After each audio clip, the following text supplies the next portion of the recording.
हम हमारी जो चल रही है पोइम, फर्स्ट पोइम में उसका जो पॉइंट है वो है जेनेट्रेंट। इसके हम क्या कर रहे थे, क्वेश्चन आंसर कर रहे थे। आप इनमें से 5-6 क्वेश्चन कर लिए थे। हमारा जो अगला क्वेश्चन है वो है what is the immediate advantage of avoiding risk. हमारा अगला जो क्वेश्चन है वो है what is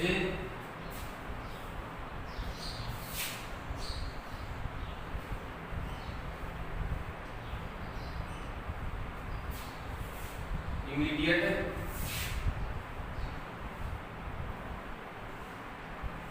advantage of avoiding risk.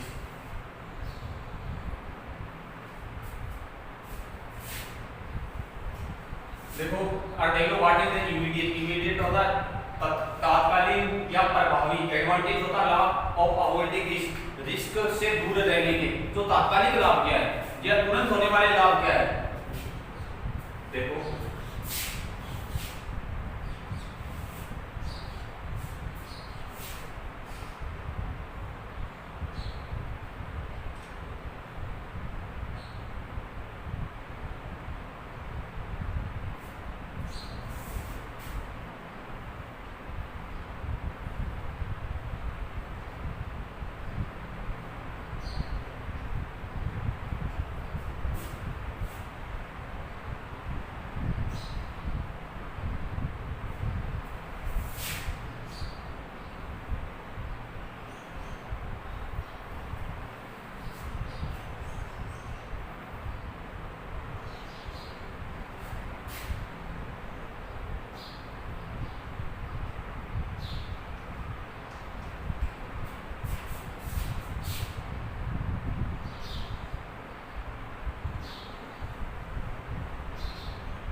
What is the immediate advantage of avoiding risk. Life is full of risk. जिंदगी पूरी जोखिमों से भरी हुई है। एवरी ह्यूमन एक्शन, एवरी होता प्रत्येक, ह्यूमन होता मानव, एक्शन होता कार्य। प्रत्येक मानव का जो कार्य है सम रिस्क, उसमें कोई ना कोई जोखिम जरूर होती है।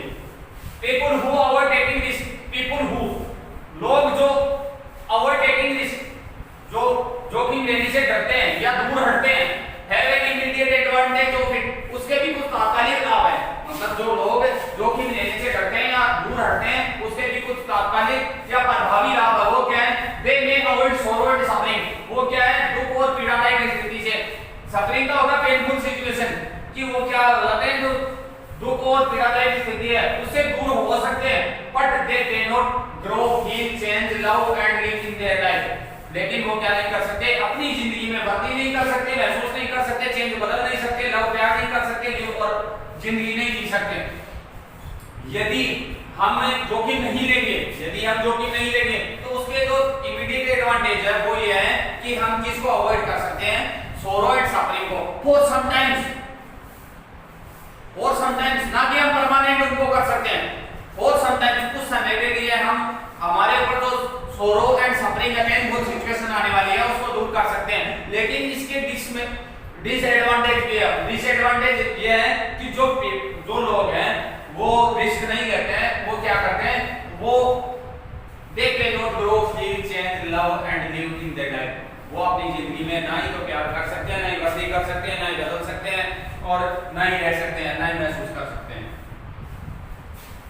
अगला क्वेश्चन देखो,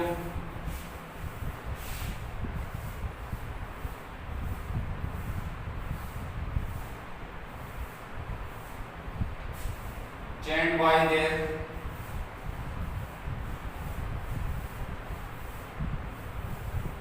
certitude.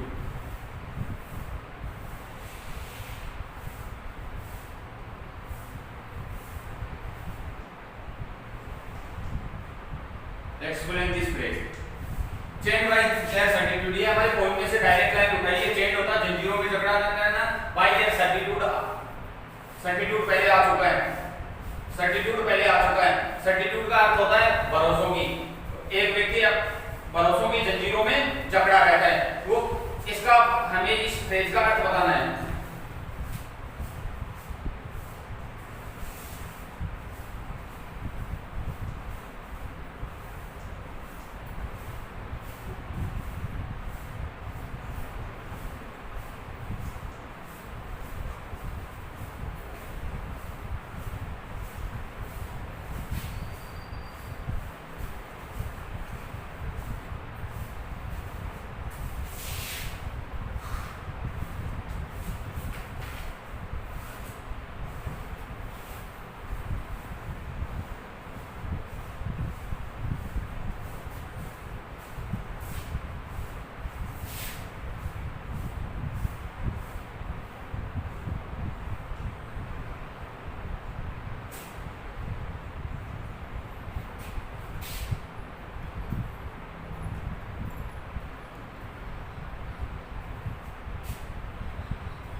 देखो, chant bye there certitude, chant होता है जंजीरों में जकड़ा होना, सर्टिट्यूड होता है भरोसों की जंजीरों में जकड़ा होना। ये हमारी एक फ्रेज है, फ्रेज को एक्सप्लेन करना है। अब देखो इसका answer, this phrase refers to the people, ये जो फ्रेज है उन लोगों के लिए है who are bound by their own feelings of certainty. Certainty होता है निश्चितता, फीलिंग्स होती है भावनाएं, वो क्या बाउंड होता बंधन में, बाउंड होता बंधन में, वो क्या होते हैं अपनी जो निश्चितता की भावनाएं हैं उनके बंधन में जकड़े रहते हैं। उन लोगों के लिए ये फ्रेज है, चैंट बाय देयर सर्टिट्यूड। ये बात ध्यान में रखना, किसके लिए ये this phrase refers to the people, ये उन लोगों के लिए है, ये जो फ्रेज है ये उन लोगों के लिए हु आर बाउंड, बाउंड होता बंधन में होना, जकड़े रहना, बाय देयर ओन होता स्वयं की या अपनी, वे अपनी फीलिंग्स ऑफ सर्टेनिटी, वे अपनी जो निश्चितता की भावनाएं हैं उसमें जकड़े रहते हैं। दे आर अफ्रेड, अफ्रेड होता भयभीत होना, वे भयभीत होते हैं ऑफ टेकिंग एनी रिस्क, वो कोई भी जोखिम लेने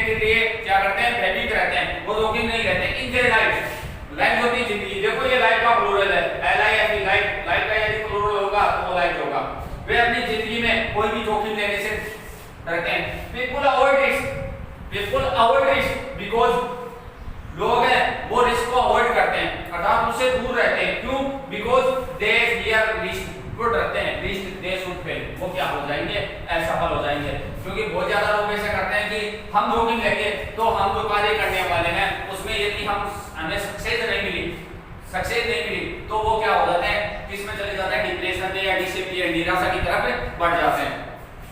अगला देखो,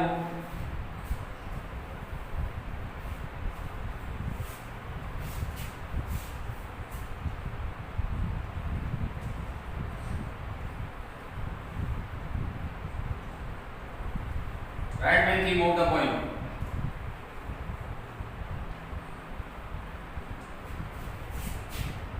Right main theme of the poem.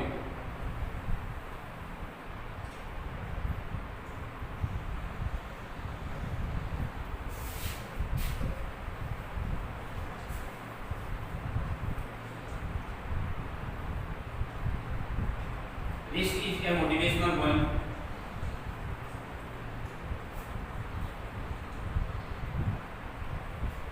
It motivates us to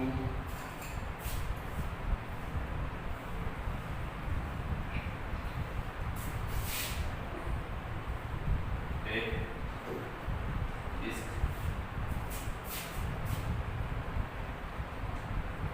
in life.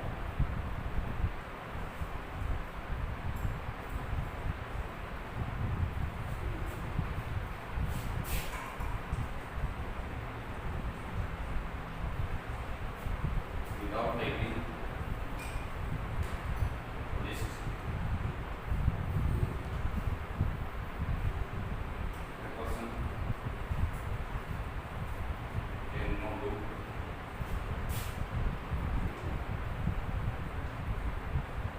anything.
अब देखो आया क्या है, right main theme of the poem. जैसे मैंने आपको जैसे पोएम हमने शुरुआत की थी तो एक बात होता है कि अबाउट द पोएम, ये बात ध्यान में रखना। जैसे हमारी जो पोएम होती है उसमें पूरी का सार है ना वो अबाउट द पोएम में पढ़ा रहता है। अबाउट द पोएम यदि किसी स्टूडेंट के जैसे अबाउट द पोएम पूरा लर्न है, पूरा याद कर लिया उसने, तो लगभग उसने 50% पोएम लर्न कर ली।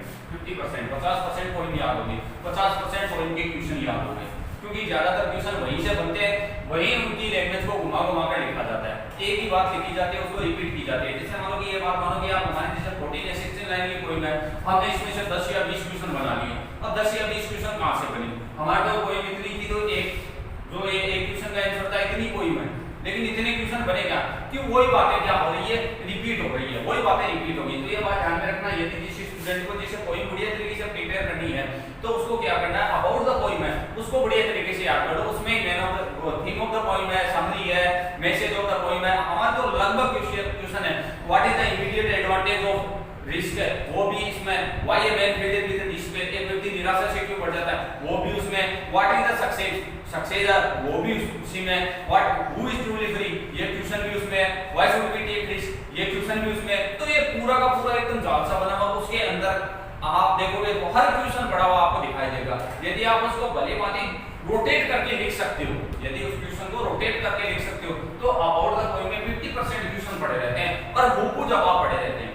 तो ये बात ध्यान में रखना, ये भी देखो अबाउट द पोइम में से मैंने पूरा का पूरा उठाया, अबाउट द पोइम में उसी में से पूरा का पूरा पढ़ा है। कहीं ना कहीं आपको देखो उस अबाउट द पोइम में मिल जाएगा। Risk is a motivational poem, motivational होता प्रेरणादायक, रिस्क का वो एक प्रेरणादायक कविता है।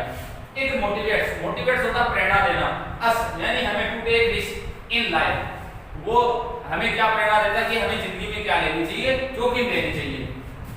विदाउट टेकिंग रिस्क, बिना जोखिम लिए a person can not do anything in life, एक पर्सन अपनी जिंदगी में या एक व्यक्ति अपनी जिंदगी में कुछ भी नहीं कर सकता है।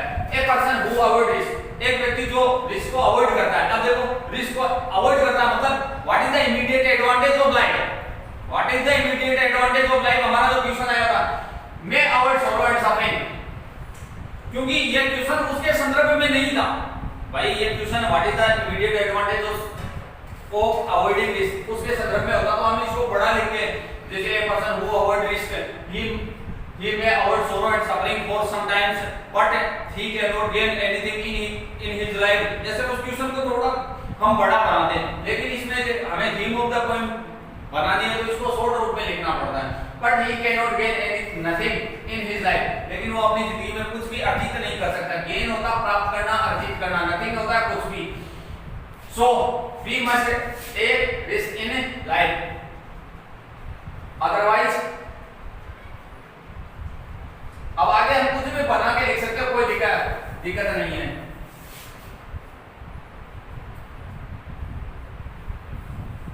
We lost everything in life। अब देखो we lost everything in life, या हम ऐसे भी बोल सकते हैं we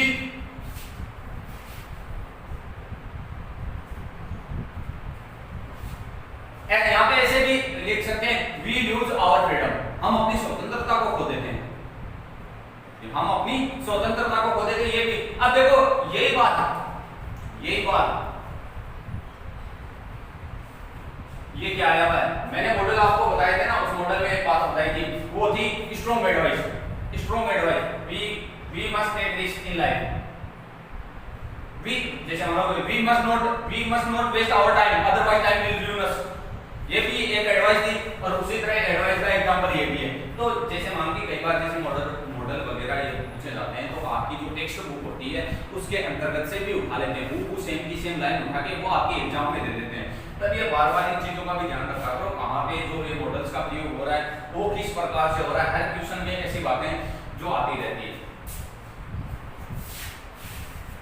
हमारे जो क्वेश्चन थे वो कंप्लीट हो गए, हमारे इसके क्वेश्चन इतने ही हैं और लगभग तो हमारी एग्जाम में इन्हीं में से कोई ना कोई क्वेश्चन आ जाएगा, ना कि अदर होगा।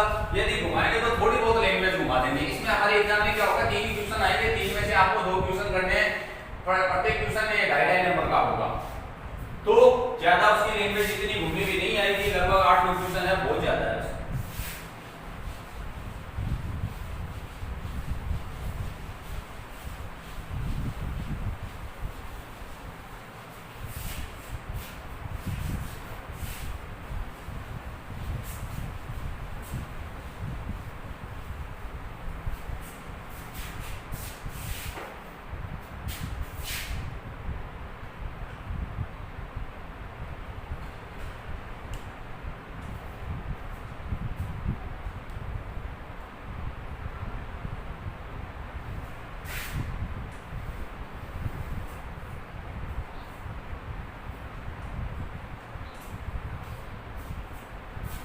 अब है explanation with reference to the quotation. देखो एक्सप्लेनेशन आती है 8 नंबर की, हमारे 2 दी भी आती है, 2 में से आपको एग्जाम में एक करनी पड़ती है। अरे इसका बेस्ट तरीका इसमें जैसे मान लो कि आपको बहुत ज्यादा रटने की ये जरूरत नहीं है, बहुत ज्यादा रटने की जरूरत नहीं है। आप ऐसा सोचोगे कि हाँ मैं इसको रट लूँ और ये जैसे मान लो कि इतनी एक्सप्लेनेशन मैं पूरी की पूरी लर्न करूँ, दिमाग में फिट करूँ, ऐसा कुछ भी नहीं है। एक काम करो, आप उसको बना के लिखना सीखो, उसको बना के किस प्रकार से देखो। हम लेते हैं शुरुआती ये जो लाइन है, मैं पहले स्टेंजा लिखता हूँ यहाँ पे।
ये है अब देखो फर्स्ट बात जैसे मैंने पोएम पढ़ाई थी आपको, तो मैंने एक एक मीनिंग बताया था। सबसे बड़ी बात है, देखो एक बात ध्यान में रखो, हम हमारा जो मदर लैंग्वेज है वो क्या है, हिंदी, तो इंग्लिश में थोड़ी बहुत समस्या आती है। तो उसके लिए आप क्या करो कि जैसे मान लो कि जिस चैप्टर को पढ़ रहे हो तो उस चैप्टर के जो मीनिंग्स है वो बढ़िया तरीके से हमें प्रिपेयर होने चाहिए, तभी हम क्या कर पाते हैं उसका। यदि हमें जैसे इंग्लिश में कई बार ऐसा होता है, एग्जाम दे रहे हैं, एग्जाम में तो हमें किसी क्वेश्चन का आंसर तो आता है लेकिन उसका जैसे जो हिंदी अर्थ है वो मालूम नहीं है और हम उसका आंसर देते नहीं है। ये होता है, बहुत बार हो जाता है स्टूडेंट के साथ। तो यदि ये आपको इसका जो ट्रांसलेट याद होगा, मैंने पूरा ट्रांसलेट बताया था आपको जिस टाइम एक एक मीनिंग पे बताया और दोबारा भी बता रहा हूँ। देखो to laugh is to this, कि हंसने में जोखिम है। अपीयरिंग होता प्रतीक होना, प्रतीक होना, दैट कि हम हंसते हैं, भूल होता है, हम हंसने में भी किस एक जोखिम है, किस चीज की जोखिम है कि हम लोगों के सामने मूर्ख प्रतीत होंगे। भाई हम ज्यादा हंसते हैं तो ऐसा प्रतीत होता है हम लोगों के सामने मूर्ख प्रतीत होंगे। टू वीक, वीक होता रोना, इस टू दिस, रोने में भी जोखिम है। क्या अपीयरिंग अर्थ आ चुका है, अर्थ आ चुका है अपीयरिंग। सेंटिमेंटल, सेंटिमेंटल होता भावुक था, सेंटिमेंटल होता भावुक हो जाना। कई बच्चों को हमने देखा भाव, किसी बच्चे को थोड़ा बहुत कहते हैं वो रोने लग जाता है, इसका मतलब हम उसको बोलते हैं बच्चा बहुत ज्यादा भावुक है। तो क्या है, हम रोएंगे तो उसमें एक चीज का रिस्क है, क्या कि लोग क्या बोलेंगे, लोगों के सामने एक इमेज ऐसी जाएगी कि हम क्या है, सेंटिमेंटल है, भावुक है। टू रीच आउट और अनदर, रीच आउट होता बाहर निकलना। अकेला रीच आएगा ना, ये फ्रेज बनती है, देखो रीच होता है, रीच होता है पहुंचना, रीच आउट होता बाहर निकलना, आगे आना, मतलब बाहर निकलना, आगे आना। और अनदर, दूसरों के लिए आगे आना, दूसरों के लिए आगे आना अर्थात उसकी हेल्प करना। भाई दूसरों के लिए आगे आना मतलब उसकी हेल्प करना। यदि हम दूसरों की हेल्प करते हैं, इसके इन्वॉल्वमेंट, तो उसमें भी जोखिम है। यदि हम आगे आके या बाहर निकल के दूसरों की मदद करते हैं तो उसमें भी जोखिम है, किसकी, इन्वॉल्वमेंट, कि लोग क्या बोलेंगे इसमें इसकी संलिप्तता है या ये इसमें शामिल है। ये अपनी लाइनों का इंडियनवाद है। अब हम कहेंगे देखो इसकी शुरुआत एक्सप्लेनेशन करोगे जिस प्रकार से, तो आपको क्या लगाना है, पहले लगाना है reference.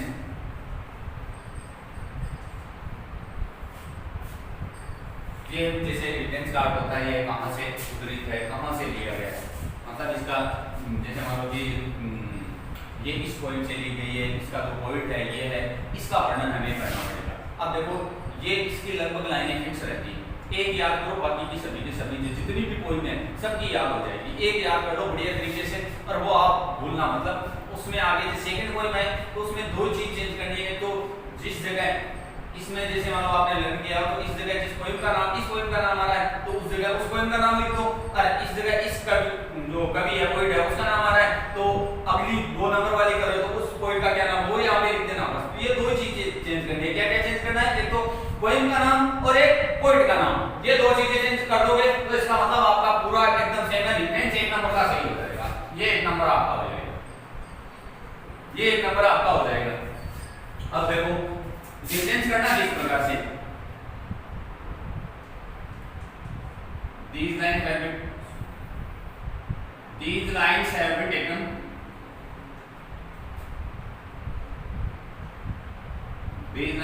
been taken from the poem,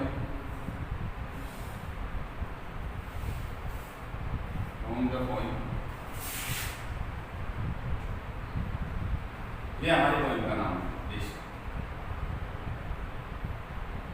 compose bye Janet राय।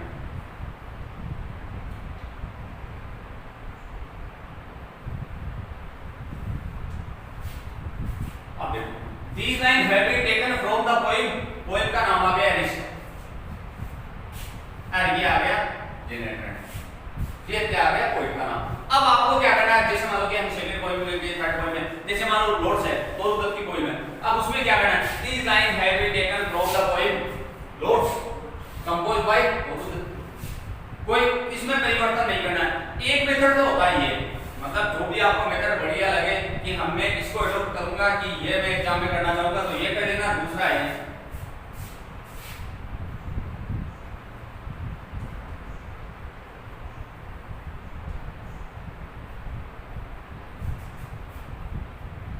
देखो था this stanza has been taken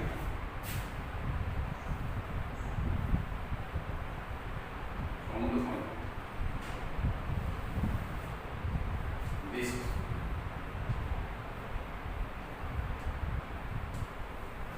composed by Janet.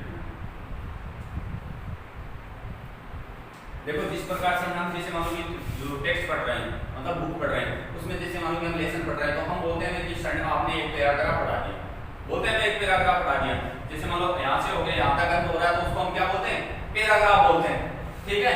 कोई में एक नियम होता है, ये ऐसा होता है ना कि ये जहाँ पे अंत हो रहा है तो उसको क्या बोला जाता है, स्टेंजा बोला जाता है, क्या बोला जाता है, स्टेंजा बोला जाता है। ऐसे हम इसको पैराग्राफ नहीं बोल सकते, पोएट्री में तो बोला जाता है स्टेंजा, और प्रोज जिसको हम जैसे गद्य और पद्य दो होते हैं ना हिंदी में, उसी प्रकार से प्रोज में क्या बोला जाता है, इसको प्रोज में तो बोला जाता है इसको पैराग्राफ, और कोई पोएट्री होती है पोएम होती है उसमें बोला जाता है स्टेंजा। या तो ये तरीका अपना लो रेफरेंस लिखने का, या ये तरीका अपना लो, जो आपको बेटर लगे वो तरीका अपना लो, लेकिन एक बस ज्यादातर ये तरीका अमूमन में रहता है, ये लिखो तो ये लिख देना, ये लिखो तो these lines have been taken from the poem, poem यहाँ पे इतना तक पूरा आपको एक ही लर्न करना है, उसके बाद में इस यहाँ पे पोएम चेंज करते जाओ, जो ये नाम लिखते जाओ।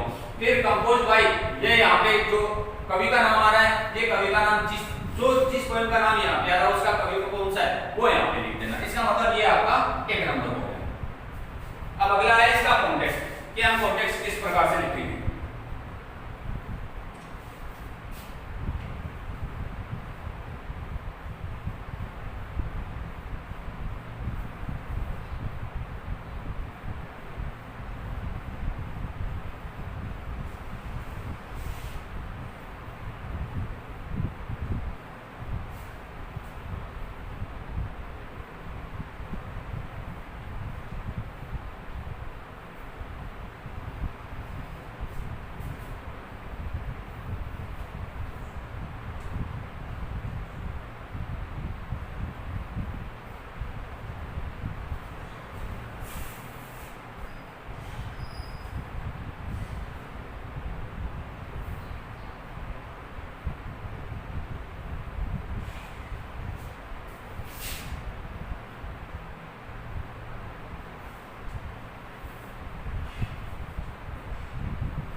अब देखो अलग अलग जैसे मान लो कि आप गाइड में देखोगे अलग अलग तरीके का ये लिखाव मिलेगा, कहीं पे जैसे मान लो कि 3 लाइन का लिखाव मिलेगा, जिसमें 4 लाइन का लिखाव मिलेगा, कहीं पे जैसे मान लो हमारे से थोड़ा डिफरेंट मिलेगा।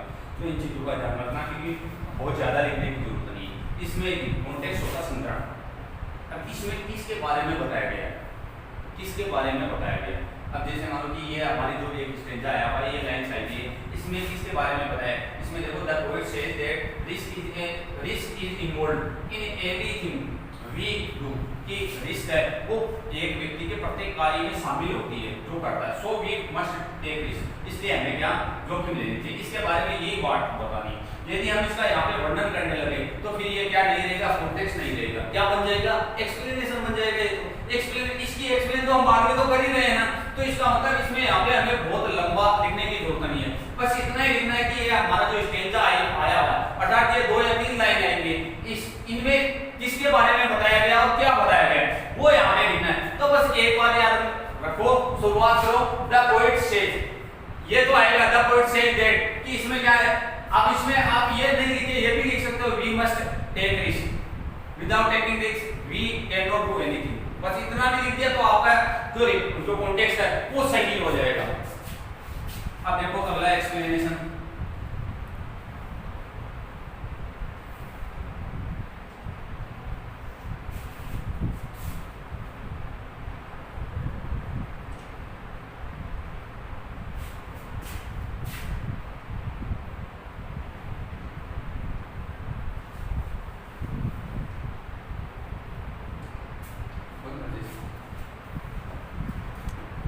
देखो इसमें बताया द पोएट, एक्सप्लेनेशन देखो इसकी, द पोएट सेज का भी कहता है that we can do nothing without taking risk, हम बिना जोखिम लिए कुछ भी नहीं कर सकते। बात वही इक्वेशन वाली बातें आ रही है। इफ वी लाफ, यदि हम हंसते हैं, देखो जो मैंने इसको एक्सप्लेन किया था, स्टेंजा लिखा था, उसका इंडियन वाला आपको बताया था, उसको देखो एकदम विस्तृत रूप से बताया। देखो इफ वी लाफ, यदि हम हंसते हैं, वी फियर, हम डरते हैं, पीपल विल कॉल अस फूल, कि लोग हमें क्या कहेंगे, मूर्ख कहेंगे। If we weep, यदि हम रोते हैं, there will be a risk, उसमें भी एक जोखिम है, of looking emotional, किसका रिस्क है, भावुक होने का रिस्क है। If we help others, हम दूसरों की हेल्प की सहायता करना, others होगा दूसरे, यदि हम दूसरों की सहायता करते हैं, there will be a risk, तो भी वहाँ पे जोखिम होगा। वो भी इंद्र का मतलब वही होता है, संलिप्त होना, शामिल होना, कि लोग ये बोलेंगे इस मामले में क्या है, संलिप्त है। तो 10